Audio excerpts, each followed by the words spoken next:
அந்த கலைஞரின் மகனாக இருக்கக்கூடிய நான் சொல்லுகிறேன்,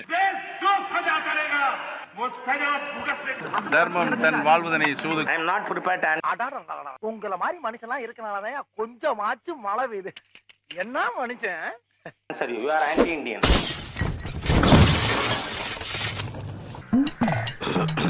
ரொம்ப பயங்கரமான ஆளா இருப்பாரோ. முடிவு பண்ணிட்டீங்களா? யாருக்கு ஓட்டு போட போறீங்க? குடும்ப அரசியல்ங்கிற பேர்ல நாட்டையே குழி தோண்டி புதைச்சாங்களே அவங்களுக்கா? நான் கலைஞர் பேரன், முத்துவேல் கருணாநிதி ஸ்டாலினுடைய மகன். இல்ல நம்ம உரிமைக்காக போராடும் போது நம்மளை அடிச்சு துரத்தினாங்களே அவங்களுக்கா? இல்ல கார்ப்பரேட் கைக்கூலியா மாறி பணத்துக்காக நம்ம மக்களையே சுட்டு கொண்டாங்களே அந்த அயோக்கிய அரசியல்வாதிகளுக்கா? லிஸ்ட் பெருசா போய்கிட்டு இருக்கு. யாருக்கு ஓட்டு போட போறீங்க? நீ என்னடா சொல்றது? எங்களுக்கு தெரியும். நீ பொத்திட்டு உட்கார்ற. எங்க அப்பா அம்மா யாருக்கு ஓட்டு போட சொல்றாங்களோ அவங்களுக்கு தான் போடுவோம் அப்படின்னு நீங்க சொல்றது கேக்குது. கரெக்ட். அம்மா அப்பா சொல்றபடி கேட்கணும். ஆனா எந்த அப்பா அம்மா சொல்றபடி கேட்கணுங்கிறத நான் சொல்றேன். கொஞ்சம் கேளுங்க. அதெல்லாம் சொல்லக்கூடாது, அதெல்லாம் சொல்லக்கூடாது, ஏன் சொல்றீ? அதெல்லாம் நீ சொல்லக்கூடாது. நாட்டை ஆள்ற தகுதியே இல்லாத தலைமை இருக்கிற இந்த நாட்டுல அதை தட்டி கேட்கிற ஒருத்தனா உங்கள ஒருத்தனா கேட்கிறேன். யாருக்கு ஏன் ஓட்டு போட போறீங்க? சொல்ல முடியாது.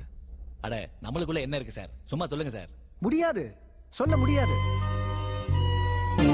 குடிஞ்சு கும்பிடாதீங்க, நிமிந்து ஓட்டு போடுங்க. எப்படி இப்ப பஞ்சாயத்துல உங்களை கும்பினாங்களே அந்த மாதிரியா? இந்த தேர்தலில் நான் போட்டியிடுவதாக இல்லை, என் கட்சியும் எப்படித்தான். ஆனால் இந்த கூட்டணிக்கு எங்களுடைய எல்லா ஒத்துழைப்பும் இருக்கும். இது பதவிக்கான விஷயமே அல்ல, நாட்டுக்கான விஷயம் என்பதனால் நான் எங்கு கை குலுக்க வேண்டுமோ அங்கு கை குலுக்கி இருக்கிறேன். ஒரே குழப்பத்துல வாழ்ந்துட்டு இருக்கிற மதர். நாங்கள் ஒப்பமிட்டிருக்கும் எங்கள் அறிக்கையை இவர்கள் மாண்புமிகு முதல்வரும் என்னுடைய கையெழுத்தும் இருக்கும். இந்த அறிக்கை அடங்கப்பா அடங்கப்பா. இல்ல இங்க சந்திரன் ஒரு மானஸ் இருந்தா அவன் எங்கேன்னு தேடுற.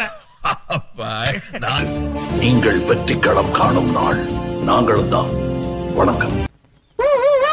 தனிப்பட்ட முறையில் கமலஹாசன் அவர்களை புண்படுத்துவதோ, இப்போ நிறைய பேர் சொல்றாங்க இதுக்கு நீங்க டிவியை உடைக்காம இருந்திருக்கலாமே அப்படிலாம், அதெல்லாம் நான் பேச விரும்பல. காரணம் அவருக்கு இருக்கக்கூடிய நிர்பந்தம்.